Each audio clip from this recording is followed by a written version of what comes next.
वंशी विभूषितकरान्नवनीरदाभात् पीताम्बरादरुणबिम्बफलाधरोष्ठात् पूर्णेन्दुसुन्दरमुखात् अरविन्दनेत्रात् कृष्णात् परं किमपि तत्त्वमहं न जाने. Om. Welcome to the Friday scripture class.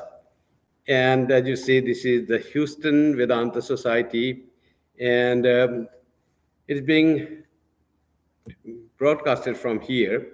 I have come here for Durga Puja. Tomorrow is the Durga Puja here. And today's scripture class is Uddhava Gita. Uddhava Gita, where Sri Krishna speaks to Arjuna, or to Uddhava, about how to have devotion to God, supreme love for God, how to have knowledge of God, how to have a spiritual realization. That is what Sri Krishna tells at the end of his life, the final message of Sri Krishna to mankind through Uddhava. After saying about the devotion, how one can have the devotion to God increased by making temples and serving the temple and worshiping God in the image as God Himself, and making parks and going and not only worshipping the deity that is in the temple, this image of God in the temple, but helping poor, feeding the needy, and maintaining the lawns and making the water reservoirs, planting trees, and cleaning the floor of the temple. All those come under the devotion. All those are important for arousing devotion in our heart, to fill our heart with devotion. Finally, Sri Krishna says that to have the devotion to God, what is most important is satsanga. As Shankara also said, satsangatve nissangatvam, nissangatte nirmohatvam, nirmohatve nischalatatvam, nischalatatve jivan muktim. If you want to have jivan mukti, spiritual realization while you live, ultimate freedom of the soul while you are in the body, jivan mukti. For that, you have to begin with satsanga. Satsanga will slowly lead you to the ultimate realization of the truth, that Brahman, which cannot be reached through any intellect, any thought, and which cannot be described by any speech, avang manasa gocharam. That ultimate realization of God begins with satsanga. So it is so important. Sri Krishna in the verse that we read earlier on page 98 of the Uddhava Gita, the last message of Sri Krishna, translated by Swami Madhavananda, in that book, on the verse 48, Sri Krishna says to Arjuna, Prayena bhakti yogena satsangena vina uddhava no na upayo vidyate sadhyang prayanam hi satamaham. O Uddhava, there is almost no other efficient way except the bhakti yoga due to the association of sages, for I am the goal of the sages. You have to have satsanga. Bina satsanga na upaya vidyate. The bhakti yoga that comes from the satsanga, from holy company. Without that, you cannot have perfection in bhakti yoga. You can have that supreme love for God. So for that, you do this satsanga, says Sri Krishna. So to Uddhava. Now this chapter ends, sixth chapter ends here, seventh chapter, Sri Krishna begins. And there also he eulogizes about the holy company, satsanga. Shri Bhagavan Uvacha Narodhayati Mam Yogo Na Sankhyaam Dharma Evacha Na Swadhyayas Tapas Tyago Nishta Purtam Na Dakshina Vratani Yajñas Chandamsi Tirthani Niyamayama Yatha Varundhe Satsanga Sarva Sangapaho Hipam Sarva Sangha Apoho Himam. That what will disconnect you from all attachment is your satsanga, your association of the holy. That is so efficient that it will make you free from all worldly bondages, and it will lead to me. There is no efficient path of spiritual practice other than satsanga. So great words for satsanga. Satsanga, that Sri Ramakrishna also says. People ask, what is the way out? So he says, satsanga, nama guna kirtana, nirjana vasa, nityanatya vastu vichara. Like that thing you do, and you will realize God. You will realize spiritual ultimate spiritual realization in your heart. But begins with satsanga is so important. And somebody asked, what happens by satsanga? Then Sri Ramakrishna said, by satsanga, a desire to know God is roused, ignited in the mind of a person. So one becomes attracted to God through satsanga. In case of Yam himself, he just went to Sri Ramakrishna and had a little sangha of him, not even sangha. He had gone to see Sri Ramakrishna, not knowing about him at all. He had gone to see the Kali temple just to make his mind fresh. He was very disturbed. And suddenly he came to see Sri Ramakrishna. And Sri Ramakrishna, seeing him, his whole idea, attitude, thoughts, all transformed. And he was transported to the peace that was given, perhaps he imagines, like in the association of Chaitanya Mahaprabhu or Shukadeva. Like that thought immediately comes with just moment of association with Sri Ramakrishna. By seeing Sri Ramakrishna talking with the devotee, Sri Ramakrishna didn't even talk with him himself, but he was talking with the devotee. So much peace was there, so much of joy, spiritual current was there, just because of the association with the Sri Ramakrishna. Kshanamapi sajjana sangatireka. Kshanam, for the moment it was there. But after that, he goes to Kali temple, comes back, and Sri Ramakrishna asks him some questions. Where are you? Where do you live? And then from where have you come? And then before he left, after a few conversations, then he said, come again. And he felt such irresistible pull towards Sri Ramakrishna. That was the effect of the holy company. So this holy company is so powerful and so important, practical, unfailing thing in spiritual life. We have to have the holy company.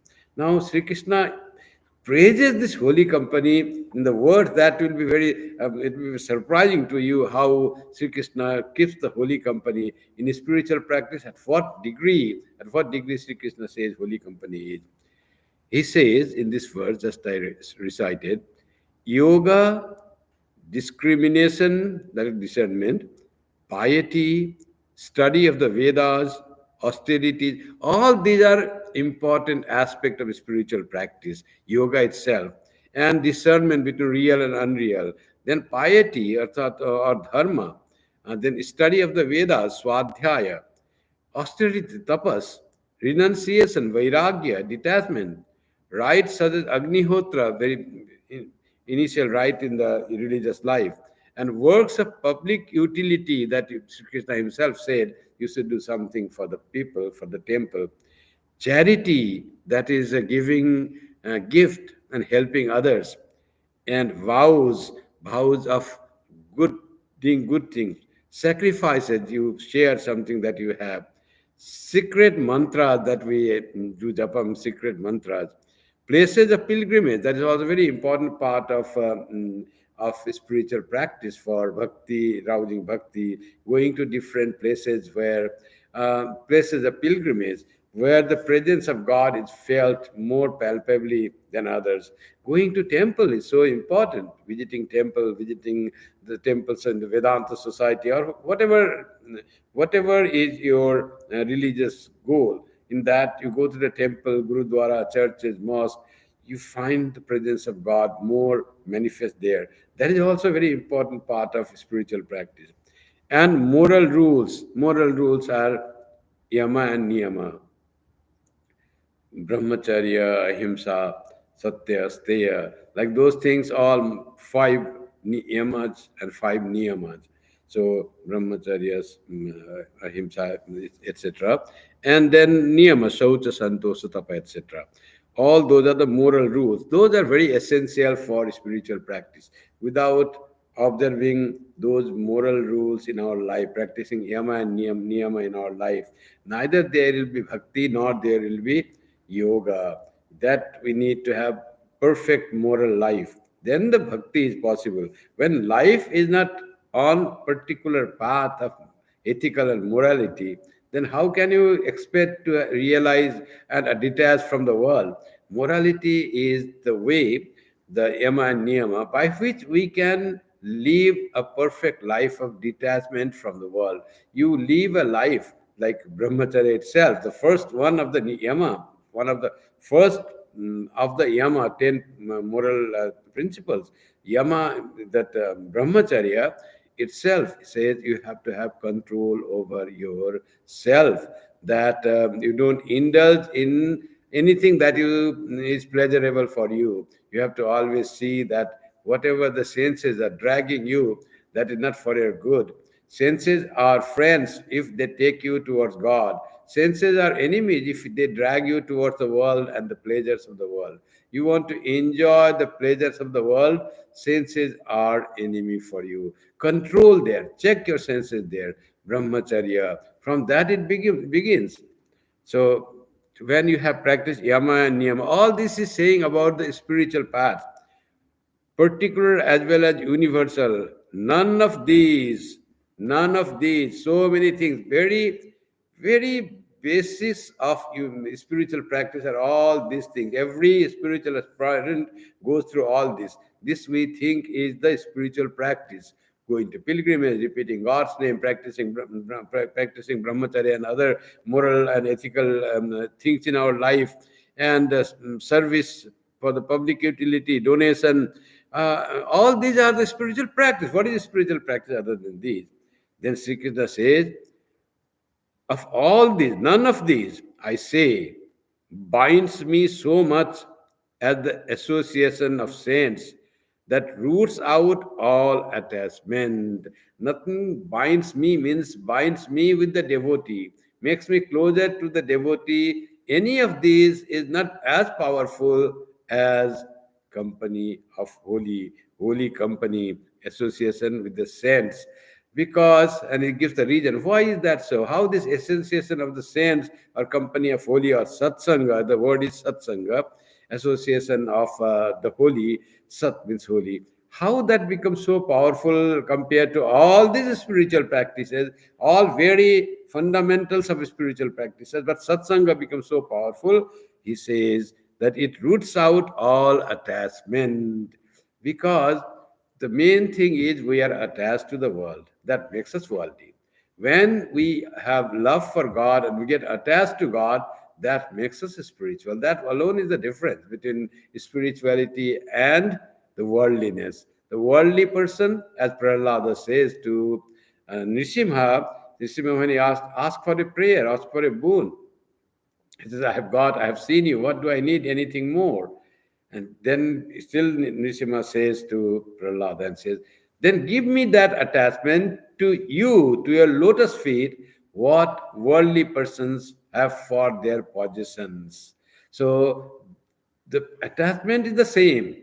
Worldly persons are very attached to their possessions and treasures and wealth, whatever they think valuable, to their relations. They're very extremely attached.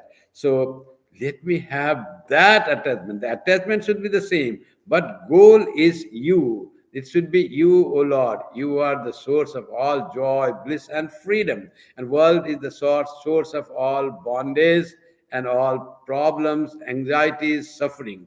All attachment to the world brings suffering to us, and attachment to God brings freedom and joy to us. So that is different, but attachment is the same. That quality of attachment, what a miserly person has to his wealth, has to his money. Give me that attachment, that intensity of attachment for you, O Lord. I should be attached in that very way. People get attached. This power of this world, this Maya, is created such a wonderful, attractive place, very charming, attractive, very, and the senses have been made that way. They just get fit into the this Maya thing. The eyes are made that it just goes out and has the anything you see anything that you like to see, and you get attached to that. So like that, all the things are made, senses are made outgoing, and that's what in Kathopanishad said, senses are made outgoing by the divine being himself, that they go and find the things of their pleasure in the world of Maya. Abrit chakshu amritatvamichan. So those kaschid dhira pratyagatman amaichan, very few who are wise, dhira, pratyagatman amaichan, they want to realize the Atman, pratyak Atman, the direct realization of the Atman, having desires of that, having will to know the self, having will to love God.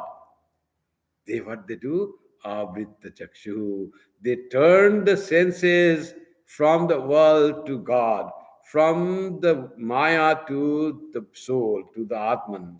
And then they get the Amritatvam, immortality. Immortality is not just the lack of death. Immortality is peace. Immortality is bliss. So all that they get in when it comes to in association with God or the Atman. God is the manifestation of the Atman. God and Atman are not separate. Sri Krishna said, Aham Atma Gudakesha Sarva Bhutashaya Sthita. I reside in the heart of every being as its Atman. Atman is myself. What I say, me, I, the very true I, is nothing but God. It is nothing but God. It's not ego. Ego is the covering of that reality of God, and that I sense comes. But real I is God Himself, is myself. That's what every Bhakti Shastra says. Gita says so clearly that what is my true self, it is God Himself residing here.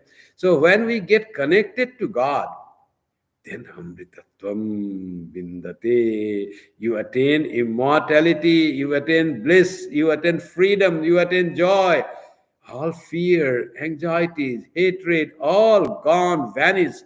Worldliness goes away, samsara goes away. We say getting rid of samsara is like samsara arnava. This samsara is like the ocean of so many, it wants to drown us in this world.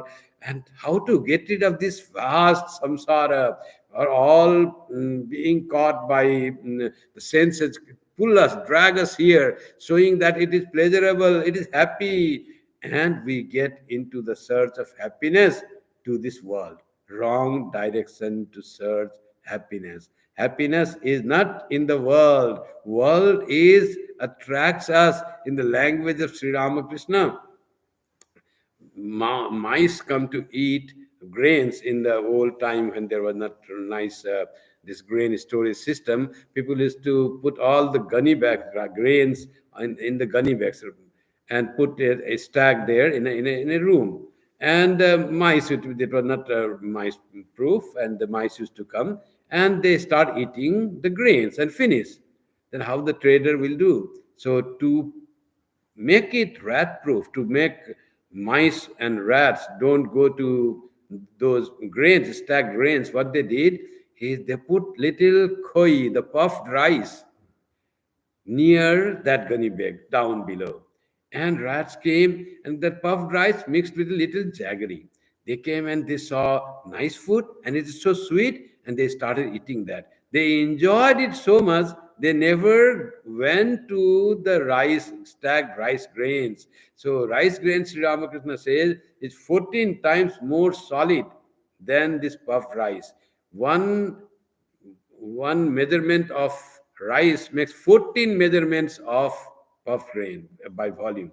And they were happy eating that, and they didn't have and they were enjoyed that, and they don't have any inclination or knowledge of the concentrated food there, the solid food there, solid happiness. If eating is happiness, they are getting diluted happiness. That looks like that it is some attractive.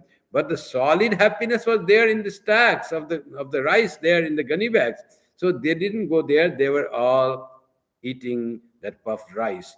And they enjoyed that puffed rice. Similar is the case of ours. We also enjoy this world, where the bliss of Brahman is little sprinkled as it were. The joy is sprinkled in this beauty and the joy and the hearing and the eating. Little of that happiness is sprinkled, happiness of Brahman.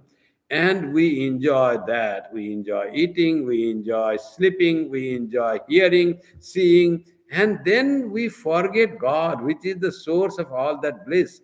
If eating of food that you want, a chocolate or an ice cream, gives you so much of joy, what a wonderful ice cream I had, strawberry ice cream or chocolate ice cream.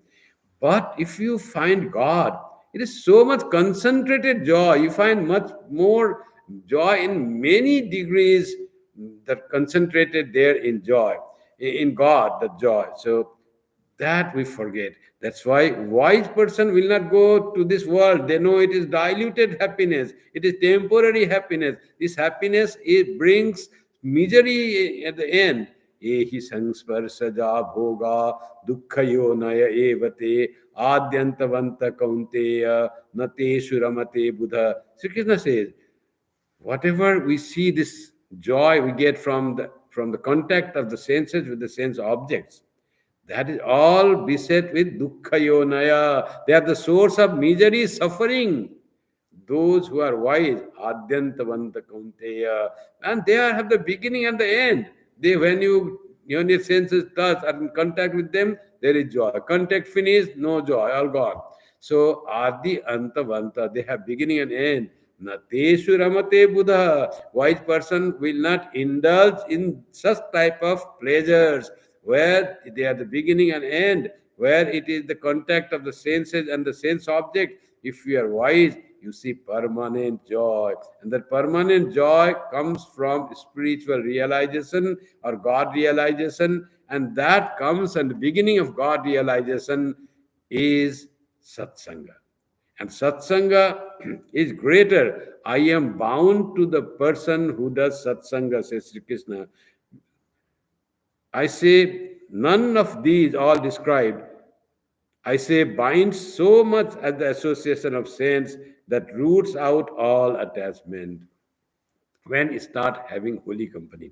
One is the holy company is we hear good message from them, and because they speak what they practice, that there is very strong strength and conviction in what they speak, that these worldly things are really not the source of joy, that the ultimately source of misery. When they say they are saving from the deep intuition, so they carry weight. It is not that they enjoy and then they say it. They know that has is worthless, and that because of their in the previous life or their before they become saint, every saint had a past.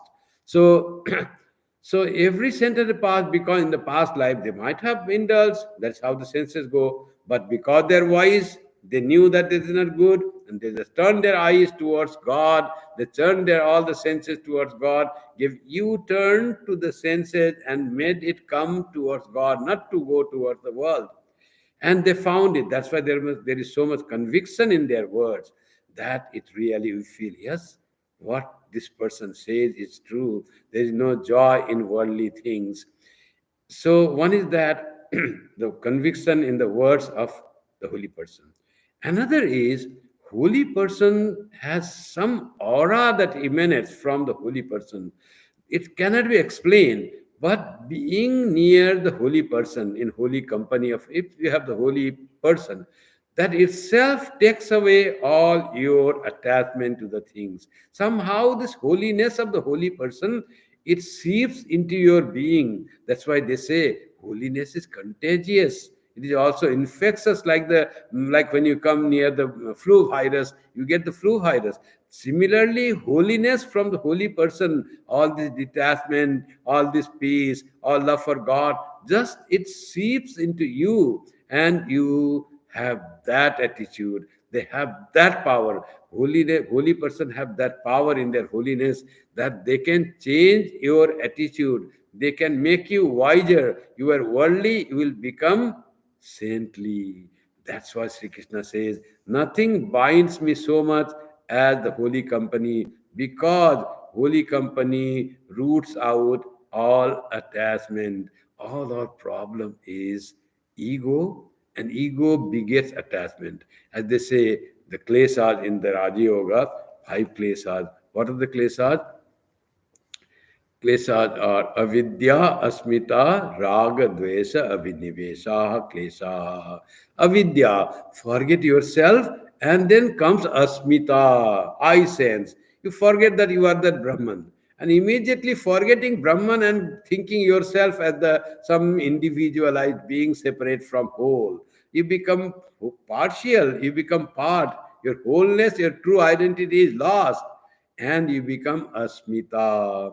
I, the little I that identifies with body, or sometimes with mind, or sometimes with anything, with your thought, but not with the ultimate reality, but with something that is of nature of the worldly thing. Body, mind, intellect, prana, anything it identifies with yourself, itself with, and you think I am that intellectual being. You may not be very attached to your body or looks or muscles or anything, but intellectual thing, I am that poet, I write so nice. You are not the poet, sir. Your mind is the poet. Your intellect gives you words and you just put it on that. We forget that. I write, I am a poet, I am a thinker, I am a scientist, I'm a big engineer, I'm a skilled doctor, and all that are the play of the ego. That Asmita brings that. As soon as Asmita comes, then comes two things, raga and dvesa. The whole, you become separate from the whole. You are whole, but you become suddenly by this ajnana, this avidya, you separate yourself from the whole and becomes minute fragment and part of this whole. And then after that, when you think yourself as small, you see all others as your competitors, as other beings, as many filled with like you. Then you struggle to have your own place in this whole. You are the whole. You are not separate from whole. Nobody can separate. But this avidya is such a thing that makes you feel that you are small, tiny, weak, helpless being. And to survive yourself, you need friends. To survive yourself, you have to fight with the people who are inimical to you. Divide the world into like and dislike, raga and dvesa. Those whom you like and feel that they are your own, you get attached to that. Those who feel that you're inimical, unfriendly, and you start hating them, dvesa, raga, dvesa comes immediately. The world is divided into two, not northern hemisphere and southern hemisphere. That is geographical division of this earth. But the whole world, the samsara, our life, divides the whole world that we interact into two, into something that I like and something I dislike. That is what the human division is. And that is so false, all created by this ajnana, created by ego, by aham. That is the problem, our problem. So, what makes that ego cut to size? And when the ego diminishes, our real nature starts enlarging. When ego totally vanishes, we become full, whole, infinite. So ego is the problem. But that ego, with the help of that ego, we have to cut the ego itself. Like they say, diamond cuts diamond, they say. So like that, we have to cut the ego by the help of the ego. And that's what Sri Krishna says to Uddhava. This attachment is the best because this satsanga, attachment to the holy company, is the best because that cuts out all other attachment. All other attachment means attachment to the world. Others do not they help. Everything is very important, but satsanga is very effective. And when you have satsanga, you have the holy company, listen to him, have his company, serve the holy person, read the scriptures, that is also holy company. Be connected with the holy songs, somehow connected with the divine through a holy person, through a holy song, through reading the scriptures. All those are the holy company, and that will detach you from your attachment to the world. So that's why Sri Krishna says, I am bound to the person who has the holy company. Nothing else can bind me so much. It is not the bondage that we have with the world. It is the bond actually. It's not bondage. It is the bond between the devotee and God. God becomes bound to the devotee. Devotee, he brings devotee to him and keeps it with him, and he gets connected with the devotee. So this bondage with the devotee is the connection with the devotees. We become connected deeply with God by satsanga. With satsanga, all these things are important. When we have satsanga, all this gives more meaning. If we have satsanga, your pilgrimage will be better, your mantra will be better, and your dharma will perform the right way. What is dharma? What is adharma? That also we don't know. Gahana, dharmano, karmano, gatihi, they say. This dharma also, what is the right thing to do? How Arjuna was often not able to find what is right thing to do. What is dharma for me now? Sri Krishna was there. God was always there to guide him and say, do this. This is dharma. This is not adharma. What do you call this as adharma when your enemy who was cruel, brutal, is there in the vulnerable position? You have to vanquish it there. Now as a Kshatriya, your goal is to vanquish the people who are cruel, not to say anything else. So that is the dharma they guide. So dharma also is clearly understood when we take the company of holy. Some Sri Ram, that was what with Balaram Basu. Balaram Basu was very annoyed with the mosquitoes, and killing the mosquitoes is not prescribed in Vaishnavism. And he says, how should one kill mosquitoes? But they're biting so much. What to do? So he went to Sri Ramakrishna to ask, Dharma, what is Dharma? Is killing mosquitoes allowed? Killing no insect, no life is prescribed in the Vaishnava Dharma. You respect all life. Don't eliminate any life, because all life are the Krishna Jeev, all belong to Krishna. But it was very annoying. I don't know how that question came to him, because it must be very difficult for him. More lot of mosquitoes in Kolkata. That Kolkata is always called that Rate Mosha Dine Machi E Niye Kolkataye Achi. People used to say that. At night time it is all mosquitoes. Daytime all flies, house fly. That is what the Kolkata is. Earlier Kolkata was like that. So uh, when that was the condition, but he thought, they are troubling me. They are not able to giving me opportunity to meditate. Whenever I said to meditate, my mind goes to them, and really they bite, give pain. And how can I eliminate those things? But clearly, killing is not prescribed by the Vaishnava Dharma. So he goes to ask Sri Ramakrishna, what is dharma in case now? Meditating properly in God, on God, or being distracted by the mosquito bite. So, and he got, and so Sri Ramakrishna was very busy that morning. What he was doing, he was killing bed bugs. That was somehow bugs had entered, and this is they are disturbing my meditation. That's why I'm putting hot water to kill them. So he found what is dharma. Dharma is somehow to be associated with God and remove all distraction. Killing bed bug or mosquito or cockroach is not adharma. How will you understand? The scripture will say, don't kill any animal. This how satsanga can guide us in dharma. So satsanga will give us real light to what is dharma, how much dharma to be performed, swadhyaya, tapa, tyaga, how what is to give up, what not to give up. Somebody said to Sri Ramakrishna, Yam himself said, I want to become a monk, I want to give up my family. Sri Ramakrishna, Tyaga so much eulogized in the Shastras. You get detached, become sannyasi, give up what is their family, you are alone. Sri Ramakrishna said, no, you are not renouncing. You have family. Who will take care of them? You have children, you have your wife. You cannot renounce. Everything. Naren, he said, you must renounce to do good to the world. There is no other way to have the spiritual perfection. You have to renounce. To him, he says, don't renounce. How this dharma varies? Who will guide unless there is satsanga? There's holy person, satsanga are there to guide us and find all this spiritual practice perfectly done. Which pilgrimage to go and find joy? Should I go to Kailas or Kedar or Puri? Where should I go? Where is the greatest joy? Where is the greatest manifestation of God? So if you ask some sadhu, They will say, oh, according to your age and according to your health, you should not venture for difficult pilgrimage. I have seen, and he will say, I have been to this pilgrimage and I felt the presence of God. And you can go there, it's easy to go, your health will permit in this age, you can do that pilgrimage. And that's how the satsanga helps.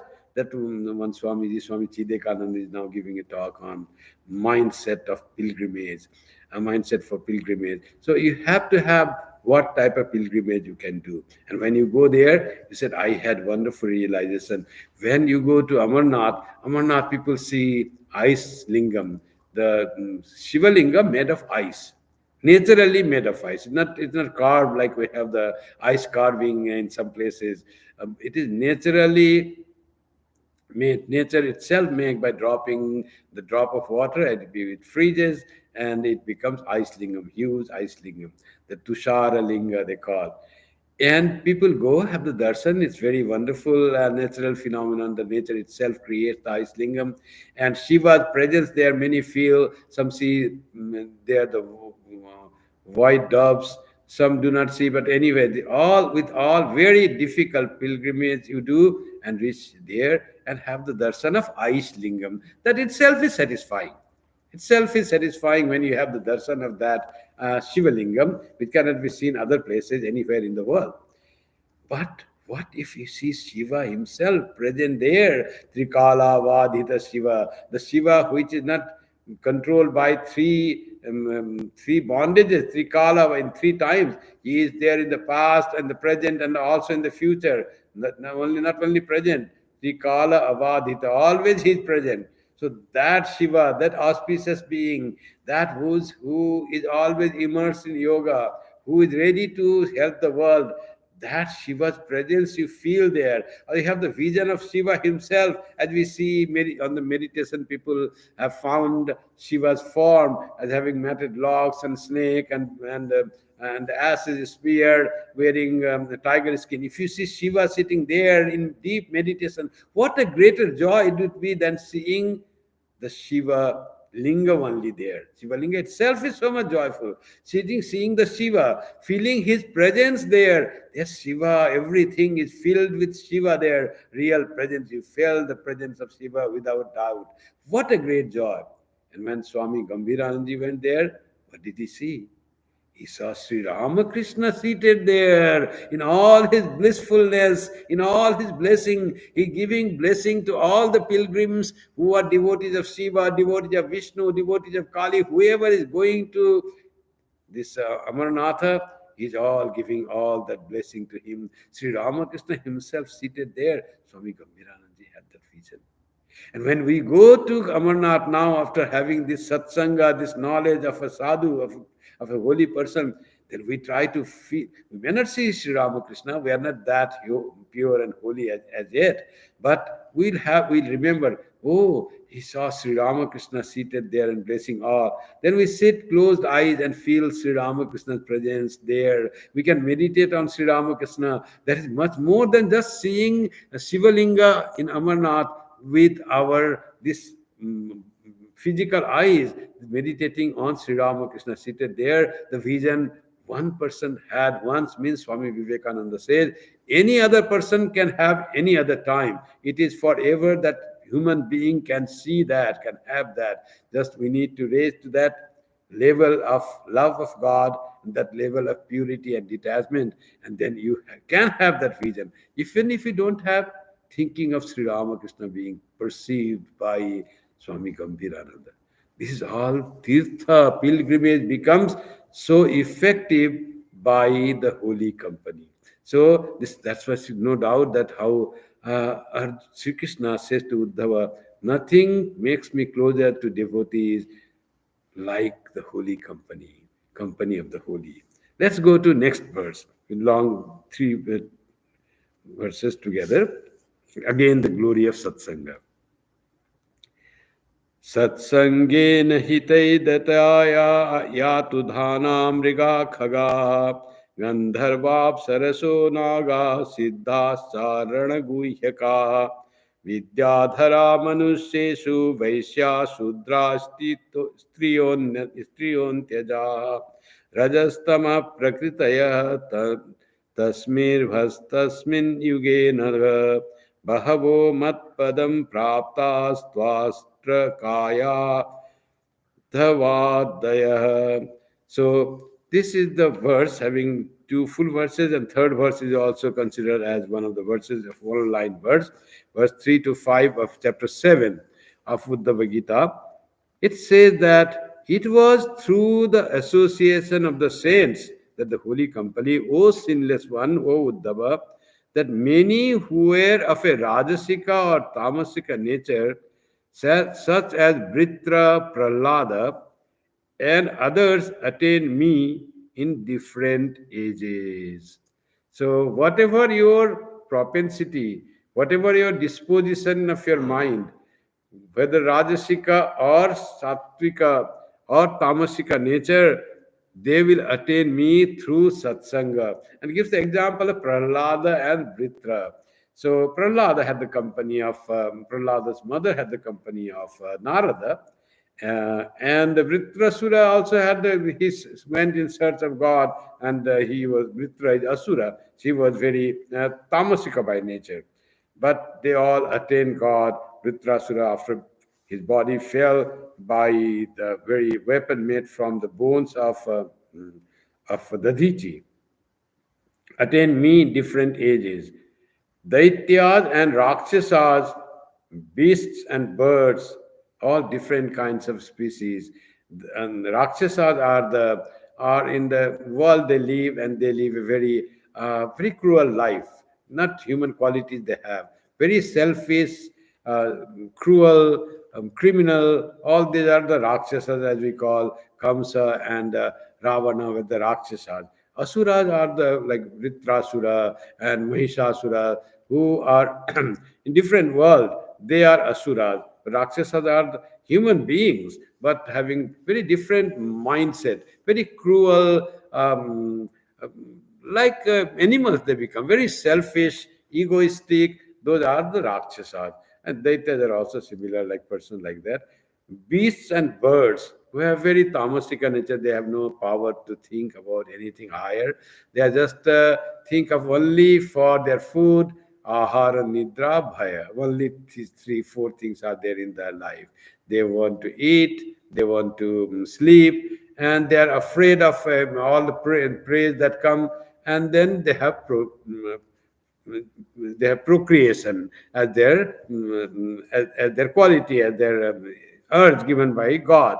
So that is the only thing in this beasts and birds, a very lower form of life where there is no higher thought.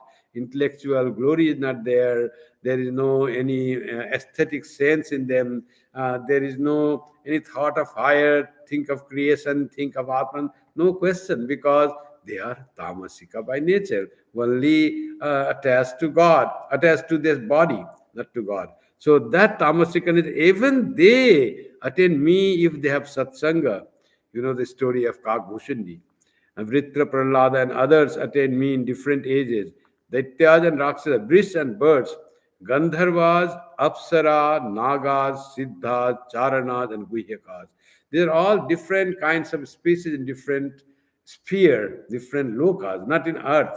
This Gandharva, Apsara, they're all supposed to be living in heaven. Gandharvas are the singers and musicians, Apsaras are the dancers, Nagas in different lokas, Siddhas are different lokas, all this. Charanas are the poets, Guhyakas are the other people, Vidyadharas, and among mankind, these are all different kinds of species other than human beings.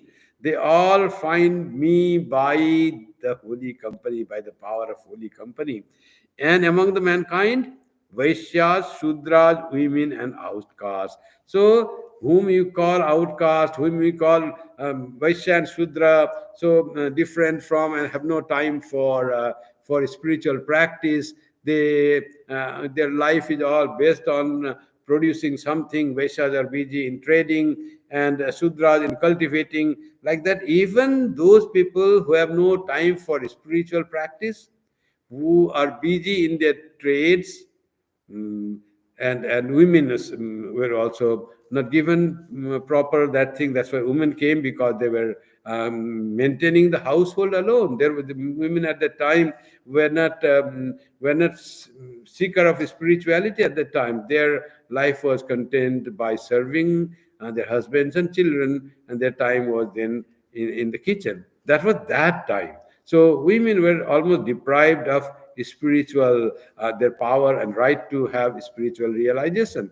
That's why he puts the women here, because they're all deprived by the society to attain the highest spiritual realization. You don't need to do spiritual practice. Your duty is to just have this cultivate the lands and produce the food from the farms. And the traders were all searching that. And Kshatriyas, he didn't mention about Kshatriyas. Kshatriyas were little thinkers, but their main duty was to protect the nation, do the administrative job, and a little thinking power, intellectual power was there. So they could little devote their time in when there was peace in kingdom. They were devoted to reading of scriptures and spiritual practice. But others were deprived in the society. But Sri Krishna says, though they may be deprived by the society, but I say unto you, by the holy company, they all who are deprived in society and all who think they live in heaven, all those different species can find me, can have devotion to me. It is through the association of saints or the holy company, O sinless one, that wherever they all can find me. Vritra, son of the sage Twastri. Vritra in his previous life had the association of the sages Narada and Angira. And so he finally found the way out from this bondage. So that's what the Vritra. And Prahlada, son of Kayadhu, the mother, a daughter of the Devas whom Narada instructed, and the child listened from its mother's womb. All holy company. Prahlada became so holy. Dhruva and Prahlada are considered to be so holy person. Prahlada got the message of God, or he heard about God when he was in the womb of his mother Kayadhu, when Narada came and told the stories of God to Narada, to Kayadhu, and he got that in the womb, like Abhimanyu got the teaching of Chakravyuha when he was in the womb of his mother.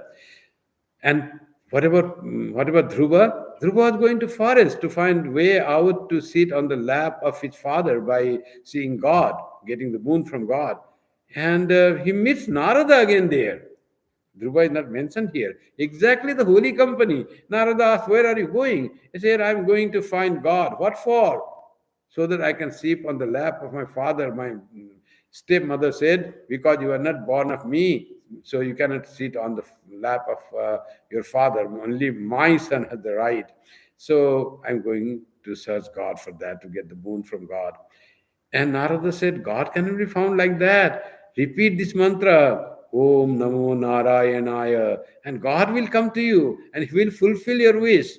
Like that, he gave the mantra, Narada, the holy company, just few moments. What about Ratnakara? How this Ratnakara can become Valmiki, the great sage? All power of holy company. Holy company can totally transform our life. It is so powerful tool to remove all our sins, all our weaknesses, all our prarabdha karma. It can wipe out. That much power is in the holy company. Prarabdha karma might be there, but holy company can totally transform our life. That's why Sri Krishna here says the glory of holy company. Now he says still more about the history. He says that not that only I am saying from my saying, you may Sri Krishna's words, of course, Uddhava will accept, but he actually makes his teachings concretized by saying, giving the examples of how holy company had changed the life of so many beings. Verse 6. Vrishaparva valirvano Mayyaschata vibhishana Sugrivo Hanuman Riksho Gajo Gridhro Vanikpatha Vyadha Kubja Vraje Gopyo Yajna Patnyas Tatha Pare.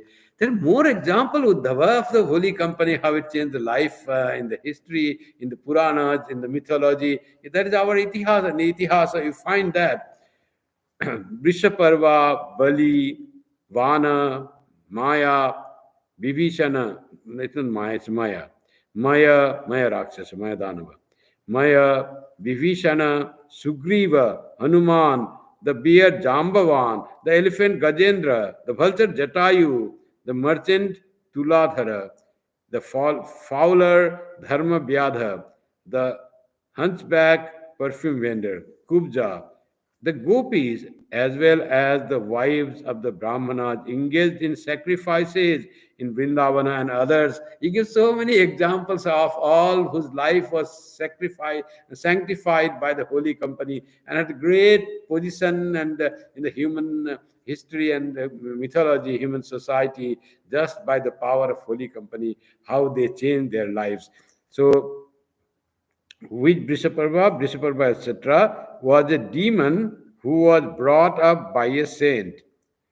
So, because he had holy company, though he was born a demon, he was devoted to God.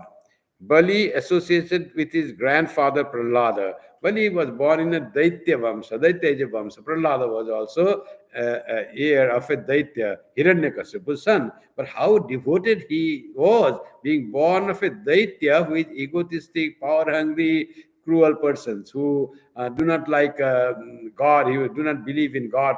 That those are the Daityas. In such family is born Prahlada and becomes so much devoted to God, inspiring today for innumerable people by his love for God, Prahlada and Dhruva. And how this Dhruva happened? By the holy company, he says. And we know the story of Bana and Maya. And he was also associated with Lord Shiva, this Bali. Maya came in contact with the Pandavas while constructing the royal court for them. Maya was a Danava, very powerful person, born in not a very intellectual or a very holy family, but came in contact with Pandava, and hearing from Pandava about Sri Krishna, he also became a devotee of God. Daitya and Danava. This Maya is Danava, and that Bali is the Daitya. While Vibhishana and Sugriva mixed with Hanuman. So, mixed with Hanuman, who himself, as well as Jambavan, had the blessed association of the Lord himself as Rama. So, Vibhishana came in touch with Hanuman and had love for Rama grown in him. And Sugriva also, by Hanuman's association, he got the friendship of Rama. And himself it was there. Sugriva was a monkey, had Lord himself as Rama and Krishna. So Gajendra had in his previous life associated with sadhus and in his present life was rescued from his old enemy, now a crocodile, by Sri Krishna himself. That's the Gajendra Moksha. You must have heard the story of Gajendra Moksha. It is in the Bhagavatam. So Gajendra was a king of elephant. In his previous life, it was associated with the rishis in the forest. So it had got the holy company. Next life, that holy company comes, and he was the king of the beasts, and he goes to take bath in the river, and there crocodile catches it. It was its enemy. It was dragging. So finally, he takes the shelter in Sri Krishna. First, he tries to bring itself out from the this clutches of a crocodile. He cannot do that. Elephants, king of elephants, so powerful. Crocodile, much smaller compared to the big elephant, but it cannot do. So ultimately, he says, Lord, I cannot do. It's not in my power to protect myself. Please protect me. And then comes Krishna running, and then he destroys the crocodile and saves Gajendra. That Gajendra being saved from crocodile is just allegory of how we can be saved from our enemies. Kama esha, krodho esha, rajo guna samudbhava, mahasano mahapapma viddenam iha vairinam. Our real enemy, our real crocodile of we are devotee of God like Gajendra, then how can we get rid of the very like Kama and Krodha, Kama, Krodha, Lobha, Moha, Mada, Matsarya? How can we conquer them? They seem so powerful. They try to overpower us now and then. We think, oh, we can manage. Sometimes they come up and they overpower us. How can we get rid of that? Only holy company, company of God, thinking of God, that will help us to conquer all these vairis, whose otherwise are the nature of Mahasano, Mahapapma. They are the manifestation of sin, and they are the devourers of the being, destroyers of the being. That is what Mahasana means. And we can be protected from them by the holy company. And he gives the example of this Gajendra Moksha and Tuladhara and other people, Narada, etc. So Shudra Tuladhara also met Narada, then Dharma Vyadha. There is nothing Shudra. Sri Ramakrishna said very nicely. If Sri Ramakrishna could have not come, then how would he know that Shudra and this classification and casteism in Hinduism, how to reconcile that? All the effort to make uh, the caste distinction and caste privilege to go. It is so difficult. It is coming from generation. Even the people who convert to other religions from Hinduism, there also that caste invisibly is there. They say who converted from Hinduism, if you are a Muslim, if you converted from Brahmins, you are a Brahmin in your before conversion, you have a higher respect there. If you converted from Shudra, you are looked down upon. Though Muslims have no caste system, but invisibly that caste system permits. The one who converted, the Muslim who was converted and whose family was converted from Brahmin, will not get married his son or daughter to another Muslim who is converted from Shudra. So such powerful is the caste system in India. Generation is coming from medieval ages. So this caste distinction and caste privilege, Sri Ramakrishna gave such a wonderful solution. And he said, don't worry about social caste distinction. Be a devotee of God. When you are a devotee of God, there is no caste at all. Bhaktir Jat nahi. You are no more a Brahmin or a Shudra or a Vaishya or a woman or a man. You only your introduction is you are a devotee of God. Who asked who you were? Whoever is the greater devotee of God, that is the highest person that can lead us.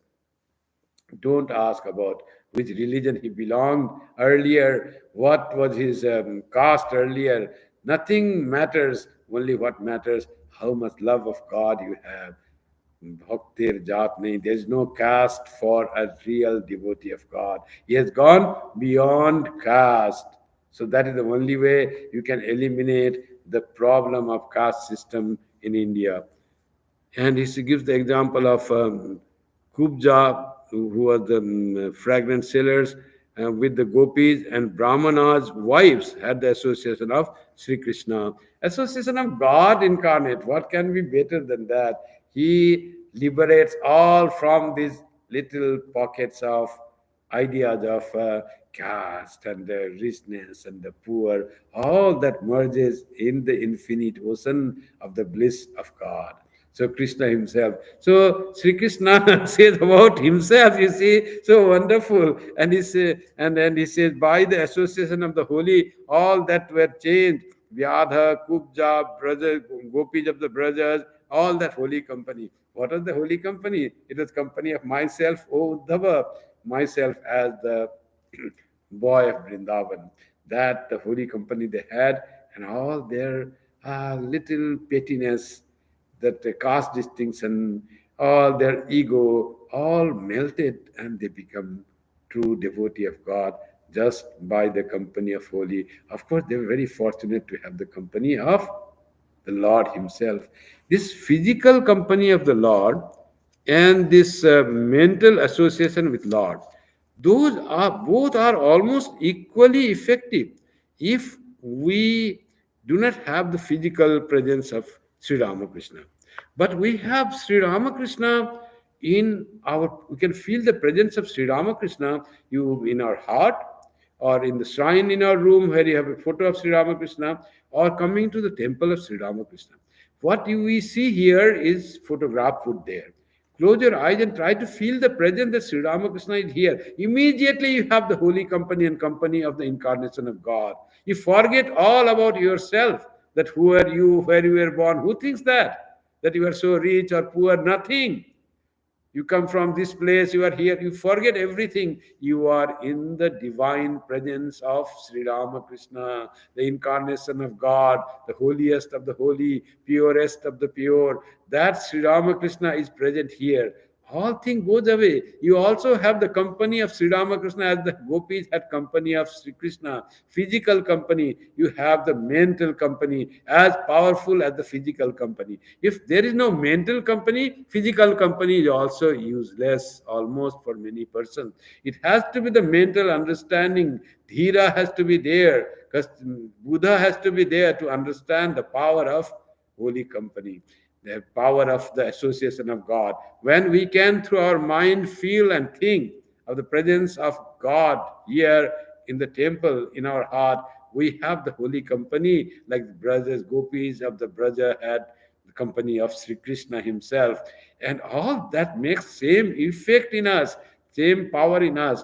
So only the physical holy company, if they have the good luck of having the purity of heart, they could find that thing there. You may say that is not equally like that, but in my opinion, it is equal. If how intensely we feel the presence of Lord, presence of God, presence of holy being in our life, if we have that, then we have the same effect. Our life will be same blessed. We have same devotion to God.